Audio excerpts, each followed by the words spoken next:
আসসালামু আলাইকুম guys, welcome to my channel. আশা করি আপনারা সবাই ভালো আছেন, সুস্থ আছেন। আজকে আমি আপনাদের সাথে শেয়ার করব বাসায় কিভাবে খুব সহজেই, খুবই অল্প সময় এবং খুব সহজেই তৈরি করা যায় চিকেন ভুনা খিচুড়ি। আশা করি আপনাদের ভালো লাগবে। তাহলে চলুন শুরু করা যাক আজকের ভিডিও।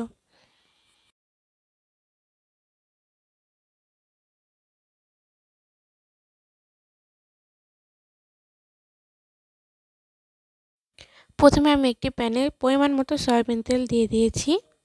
তেলটা গরম হলে আমি কিছুটা গরম মশলা দিয়ে দেবো। এখানে আমি কিছু দারচিনি,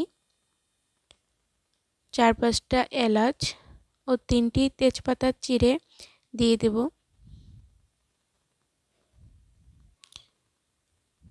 গরম মশলাগুলো একটু ভালো করে ভেজে নেব।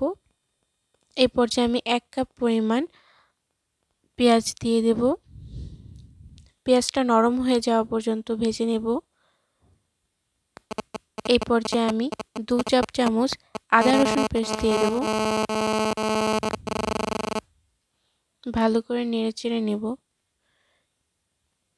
কাঁচা মশলাটা একটু ভালো করে ভেজে নেব যেন কাঁচা গন্ধটা না থাকে। এই পর্যায়ে আমি 2 চামচ লাল মরিচের গুঁড়ো দিয়ে দেব। এখানে আপনারা আপনাদের স্বাদ মতো দিয়ে দেবেন।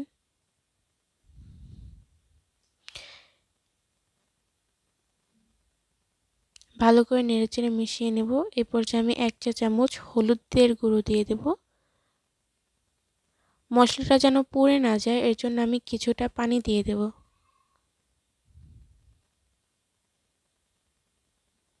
পানি দিয়ে এবার ভালোভাবে নেড়েচেড়ে কষিয়ে নেব মশলাগুলো।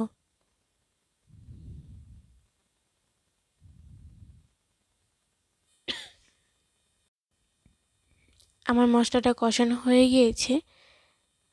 এই পর্যায়ে আমি মাংসগুলো দিয়ে দেব। এখানে আমি 200 গ্রামের মতো সলিড মাংস নিয়ে নিয়েছি, অর্থাৎ শুধু বুকের মাংসটা নিয়েছি, কোনো হাড় সহ মাংস নিইনি। ভালোভাবে নেড়ে চেড়ে সব মশলার সাথে মাংসটা ভালোভাবে মিশিয়ে নিয়ে কষিয়ে নেব। এই পর্যায়ে আমি কিছুটা পানি দিয়ে দেব কষানোর জন্য।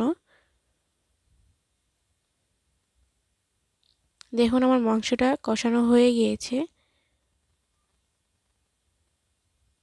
এই পর্যায়ে আমি ডালটা দিয়ে দেব।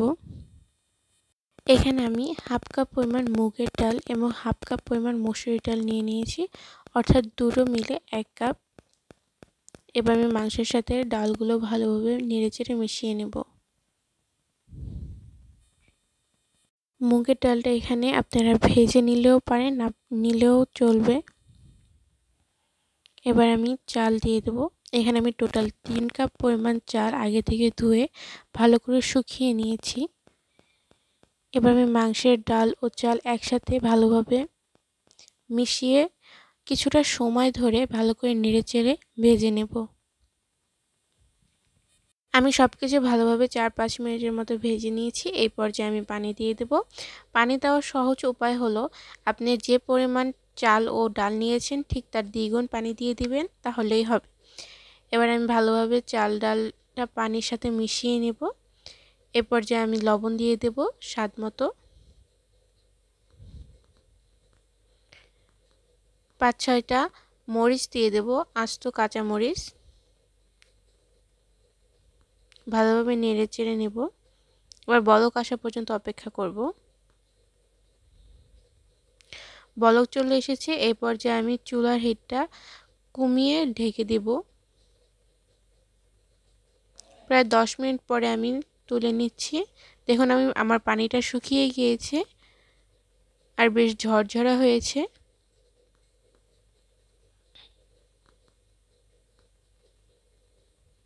এই পর্যায়ে আমি ঢাকনা দিয়ে 10 থেকে 15 মিনিট দমে রেখে দেব।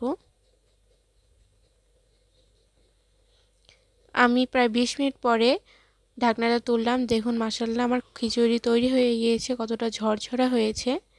এবার পরিবেশন করব। মাশাআল্লাহ আমার খিচুড়িটা দেখতেও যেমন ভালো হয়েছে, খেতেও মাশাআল্লাহ অনেক ভালো হয়েছে। আশা করি আপনাদের ভালো লেগেছে আজকের ভিডিও।